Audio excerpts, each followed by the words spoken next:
Hello viewers, welcome to my channel.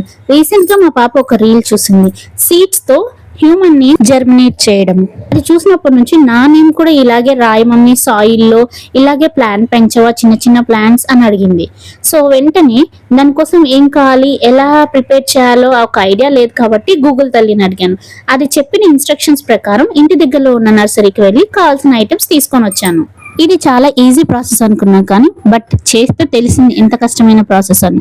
దీనికి కావాల్సింది ఒక ట్రే అండ్ కోకోపిట్. కొబ్బరి పిచ్చితో తయారు చేస్తారు కదా, అదే అనమాట. కోకోపిట్ గురించి నాకు అసలు ఏం తెలియదు. మా బ్రదర్ కి నర్సరీ ఉంది, సో తను చెప్పాడనమాట. అది రాగానే దాంట్లో తడి ఎంత ఉందో లేదో ఇలా చెక్ చేయాలని. అండ్ తెచ్చుకున్న ట్రేకి ఫస్ట్ ఇలా హోల్స్ పెట్టాలి, రౌండ్ గా అక్కడక్కడ హోల్స్ పెట్టాలి.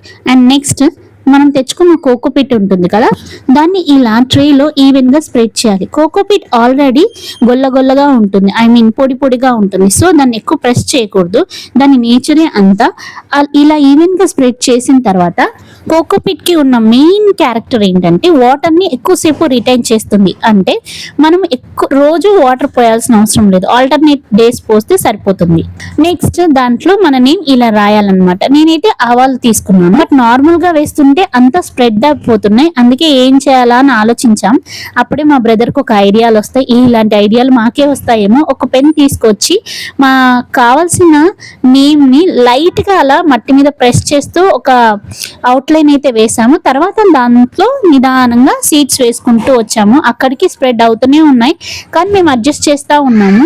ఇందాక చెప్పినట్లే కోకోపిట్ కి చాలా అడ్వాంటేజెస్ ఉన్నాయి. అందులో ఒకటి వాటర్ ఎక్కువసేపు రిటైన్ చేస్తుంది అనమాట. దానివల్ల ఏంటంటే ప్రతిసారి మనం వాటర్ వేయాల్సిన అవసరం లేదు, ఆల్టర్నేట్ డేస్ లో వాటర్ వేస్తే సరిపోతుంది. ఇది గొల్లగా ఉండడం వల్ల, ఐ మీన్ పొడి పొడిగా ఉండడం వల్ల ఎయిరేషన్ బాగా జరిగి రూట్స్ బాగా స్ప్రెడ్ అయి పెరగడానికి యూజ్ అవుతుంది. దీంట్లో న్యూట్రియన్స్ అయితే ఏముండవు, ఏదైనా సరే బయట నుంచి మనం ప్రొవైడ్ చేయాల్సిందే. ఐ మీన్ సాయిల్ నుంచి ఆ ఎక్స్పాండ్ అయిన రూట్స్ కావాల్సిన ఐటమ్స్ తీసుకుంటాయి అన్నమాట. అండ్ ఓన్లీ కోకోపిట్ యూస్ చేయడం వల్ల ప్లాంట్ యాంకరింగ్ సరిగ్గా ఉండదు అనమాట. ఐ మీన్ ఏదన్నా ఫోర్స్ గా కానీ, గాలి కానీ, వర్షం కానీ వచ్చినప్పుడు అది పడిపోతుంది.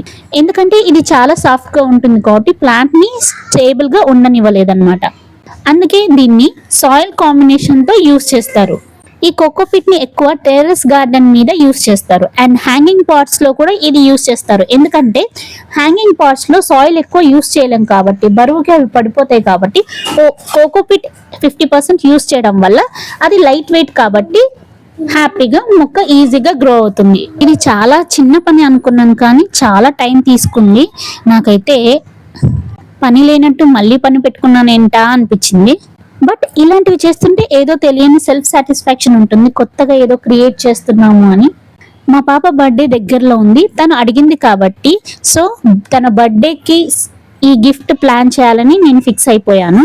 అందుకే ఇంత కష్టపడుతున్నాను. తన బర్త్డేకి ఇంకా 1 వీక్ టైం ఉంది. ఒక 5 days లో వీటికి మొలకలు అయితే వచ్చేస్తాయి. సో అలా మొలకలు వచ్చిన తర్వాత నేను మళ్ళీ మీకు ఒక వీడియో చేసి చూపిస్తాను. చూద్దాం మరి ఎంతవరకు సక్సెస్ అవుతాను. ఇలా నేమ్ కంప్లీట్ గా రాసేసిన తర్వాత ఎక్కడెక్కడైనా సైడ్ కి పడి ఉంటే జస్ట్ అలా అడ్జస్ట్ చేసుకోండి. ఎందుకంటే పక్కన కూడా మొలకలు వస్తే అది నేమ్ క్లియర్ గా కనిపించదు అనమాట. అంటే క్లియర్ గా లెటర్స్ కనిపించవు. అమ్మయ్య, మొత్తానికైతే ఇలా నేమ్ అయితే రాసేసాను. నెక్స్ట్ ఏం చేయాలంటే ఇలా రాసిన దానిపైన మళ్ళీ కోకోపీట్ తీసుకొని లైట్ గా అలా స్ప్రెడ్ చేయాలి, నీట్ గా కవర్ చేయాలన్నమాట. ప్రెస్ అయితే చేయకూడదు, జస్ట్ అలా కోకోపీట్ తీసి స్ప్రెడ్ చేయాలి. అది ఎక్కువగా వాటరీగా ఉందనుకోండి, వాటర్ పోయాల్సిన అవసరం లేదు. లేకుంటే కొన్ని వాటర్ పైన ఎలా స్ప్రెడ్ చేయాలి అంతే, ఎక్కువ వేయకూడదు. మాకు దగ్గర ఒక 2 hours అయితే పట్టింది ఈ ప్రాసెస్ అంతా కంప్లీట్ చేయడానికి. ఆగండి, ఇంకా ప్రాసెస్ కంప్లీట్ అవ్వలేదు. ఇలా నీట్ గా స్ప్రెడ్ చేసిన ట్రేని ఒక ప్లాస్టిక్ కవర్ కానీ ఫాయిల్ కానీ తీసుకొని ఇలా నీట్ గా కవర్ చేయాలి.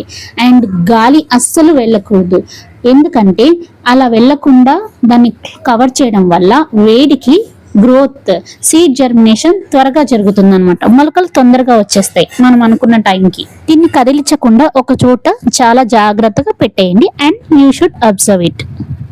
మేము చేసే పనికి ఇదిగోండి ఇంత రచ్చ జరిగింది. ఇదంతా క్లీన్ చేసుకోవాలి. సరే మరి, bye. And don't forget to subscribe.